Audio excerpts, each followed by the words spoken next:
Զիջել ենք ինչը։ Զիջել ենք ինչը։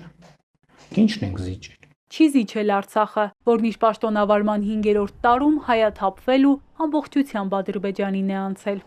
Ողջ միջազգային հանրությունը փաստաթղթավորված ձևով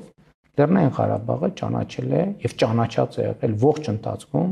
որպես Ադրբեջանի մաս։ Բաքվի պահանջով Տավուշից սկսված ու այնտեղ էլ կանգ առած սահմանազատման ընթացքում եւս զիջում չի եղել։ Դեռ նախորդ տարվանից է պնդում։ Ադրբեջանին անցած 4 գյուղը հայկական չէր, հետեւաբար Ինչ ենք զիջել։ Մենք որևէ բան զիջել ենք։ Ինչ ենք, եթե զիջել ենք, ինչ ենք զիջել։ Զիջումներ չէ, կորուստներ են եղել, ասում է, բայց վստահ է, ինքն ամենակարևորին է հասել։ Հայաստանի Հանրապետությունը այսօր շատ ավելի անկախ եւ ինքնիշխան պետություն է։ Այն ժամանակներում, որ մենք չենք զիջել, մենք չենք ունեցել ոչ միայն խաղաղություն, այլև խաղաղություն ունենալու շանս։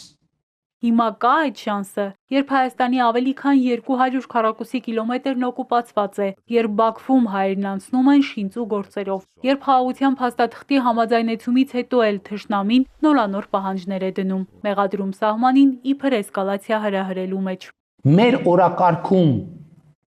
եղած որ հարցը մենք պետքա ուժային սցենարով փորձենք լուծել։ Տարածաշրջանում էսկալացիա եւ էսկալացիայի հնարավորության մասին բոլոր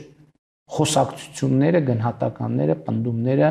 արհեստական են եւ մտածածի։ Երևան-Բաքու հարաբերություններում հաջորդ կետը համաձայնագրի ստորագրումն է եւ ոչ թե էսկալացիան, համոզված է Փաշինյանը։ Հիշեցնում է, Հայաստանն ու Ադրբեջանը ճանաչել են միմյանց տարածքային ամբողջականությունը։ Մեկ նրբություն սակայն մոռանում է, ինքը հստակ թվով է ճանաչել թշնամու տարածքը։ Ալիևը առանց 29743-ը նշելու։ Ու դեռ ավելին, այդ երկիրն արևմտյան Ադրբեջան է համարում գրեթե ամբողջ Հայաստանը։ Ադրբեջանը կարող է նորանոր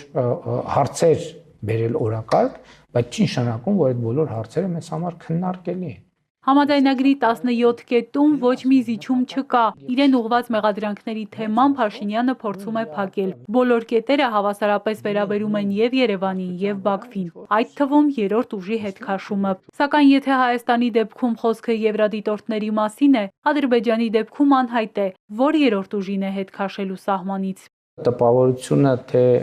Հայաստանի սահմանի երկայնքով Ադրբեջանի կողմից երրորդ ուժեր չեն եղել, համեն դեպս մենք ժամանակ առ ժամանակ տեսել ենք եւ դիտարկել ենք երրորդ ուժի ներկայացուցիչներ, դրոշներ։ Մինչև փաստաթղթի համաձայնեցումը Փաշինյանն ասում էր, թե դիտորդներ կարող են չլինել միայն սահմանազատված կետերում։ Հետևաբար սահմանի գծման եւ զատման գործընթացը հնարավոր էր եւ արագացնել։ Երևանի այս առաջարկն էլ Բաքուն անտեսեց։ Ալիևը երկու ոտքը մի կոշիկում պնդեց։ Դիտորդներն իրեն խանգարում են ու Փաշինյանը լուծում գտավ եւ ամբողջացրեց Բաքվի հետ քննարկվող օրակարգը։ Եվ այդ պայմաններում Եվրամիության մեր հարգելի դիտորդներին կարող ենք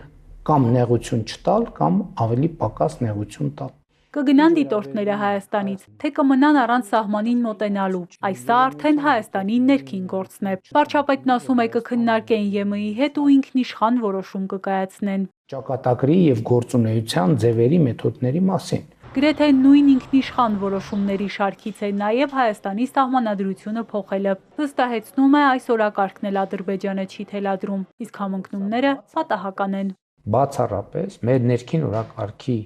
հարցն է, չնայած մյուս կողմից պետք է նաև խոստովանեմ, որ սա չի կարող չունենալ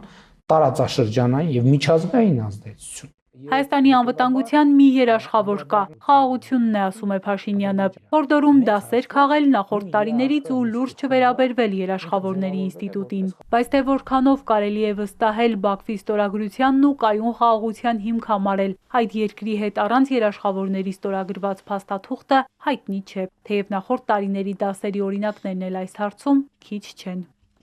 Հերմինե Ղարիբյան, Էպիկենտրոն։